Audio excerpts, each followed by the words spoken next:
Hello everyone, I'm Neha, your happiness coach.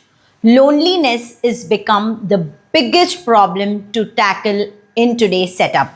We have started staying away from home for work, away from families where we are staying alone, having a house where nobody else is there, be it the youth, the students, the parents, or the current middle-aged people.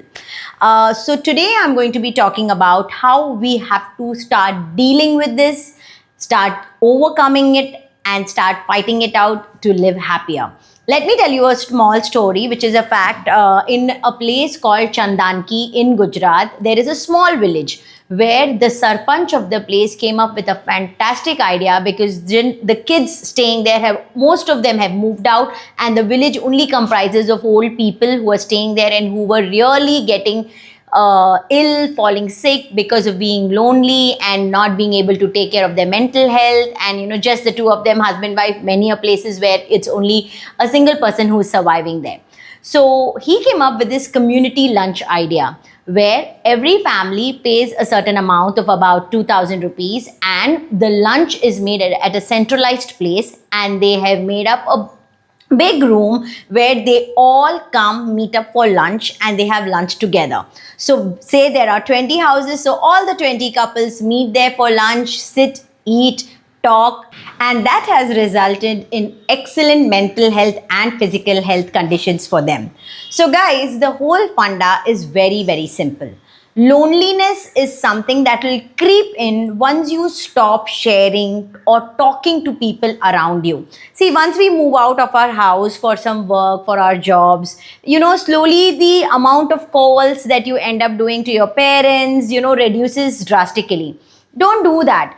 And make it a point that in a day, at least once you're talking to them, because at that point of time, or be it your siblings, whoever, like before you moved out of the house, if there were people whom you connected to every single day, make sure that you are connecting with them, so that that connect and that talking point is not gone. And vis-a-vis, when comes to coming to people where you are, despite staying in the same house, when you have your couples, between the couples, as I always say, it should be definitely an important point where you talk to each other. Don't let the loneliness creep into you by reducing your interaction with people around you. Doesn't help. The big reason, though, it is the starting point to depression.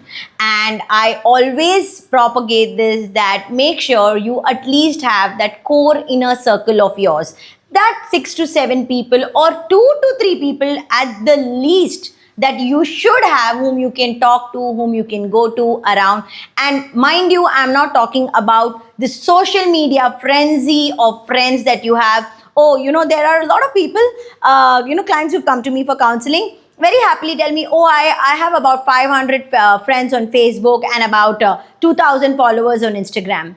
They are not visibly physical people whom you talk to or whom you can talk to when you really need them.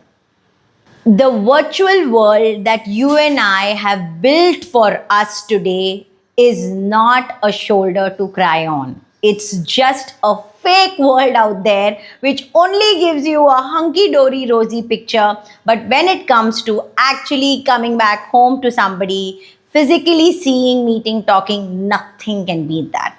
So make sure that you have people around you. When we are young, we really have a lot of things to do. We are busy with our family, our kids. When they're growing up, you're full-time involved with them. So you hardly find time to do anything else. And you end up giving those excuses, saying that I really don't have the time to socialize. I don't have the time to go out because I have my son's class. I have this, I have that. But what after that? What after your son and daughter will get married and just the two of you will be there alone? So apart from the two of you, you will need that few people around you, that only if you have today will you be able to carry forward them 20 years later. But if you're not building that relationship, that social circle today, 20 years later, when you will have nothing to do, you'll be absolutely free, your kids will be gone, what will you do then? So please have this thought in your mind and treat this as the first starting point to treat the problem of your loneliness. So this is what I wanted to highlight in this video, and talk to all of you saying that make sure you have friends around you. You need not have the fake clutter of 1,000, 2,000 people out there. Just one or two people whom you can go and talk to when you need. If you are running through a problem, a tension, a stress, or any kind of depression, you can get in touch with me on the number being displayed above. You can call or WhatsApp to fix an appointment. And before it gets to the worse level of your mental health, please talk, please connect, and please get it sorted. No problem is as big that cannot be sorted with talking. Talking is a big tool. Expressing yourself and letting out your emotions is a big, big, big relief. You just have to take that first step towards your mental health. Like and subscribe to my channel for more such updates, and you can get in touch with me for any kind of personal counseling, any stress that you have. You can talk to me and I will help you out get over things. Neha signing off. Bye.